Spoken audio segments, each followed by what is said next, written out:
Redmi mobile phone power button দবাই যেতিয়া ফোনটো লক কৰে তেতিয়া don't cover the earphone area এই প্ৰবলেমটো কেনেকৈ সলভ কৰিব পাৰি চাওক এই ভিডিওটো এই প্ৰবলেমটো প্ৰায়খিনি মোবাইলত দেখুৱাই দিয়ে ফাৰ্স্ট সেটিংছত ক্লিক কৰিব সেটিংছত ক্লিক কৰাৰ পিছত দুটা ৱেট আৰু এই প্ৰবলেমটো সলভ কৰিব পাৰি ফাৰ্স্ট ৱেটো হৈছে আপুনি সাৰ্চ কৰি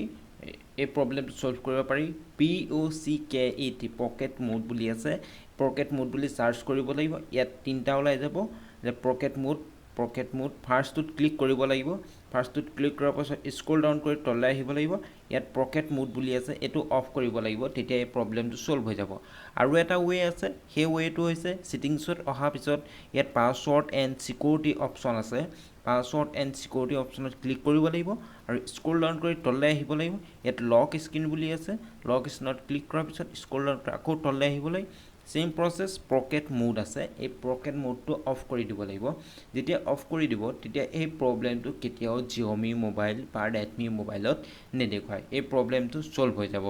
Redmi মোবাইল সমূহত প্ৰায়খিনি Redmi মোবাইলত এইটো অন হৈ থাকে যাৰ ফলত এই প্ৰবলেমটো দেখুৱাই থাকে don't cover the earphone এই প্ৰবলেমটো দেখুৱাই থাকে এই প্ৰবলেমটো সলভ কৰিবৰ কাৰণে এই দুটা ৱে পকেট মোডটো অন হৈ থাকে পকেট সেটিংছত পকেট মোডটো অন হৈ থকাৰ কাৰণে don't cover the earphone area এই প্ৰবলেমটো দেখুৱাই থাকে ভিডিওটো কেনেকুৱা লাগিলে কমেন্ট কৰি জনাব আৰু ভিডিওটো ভাল লাগিলে লাইক কৰিব আৰু চেনেলটোৱে যে প্ৰথমবাৰৰ বাবে আহিছে সাবস্ক্ৰাইব কৰি দিব আৰু কাষতে থকা বেল আইকনটো ক্লিক কৰি দিব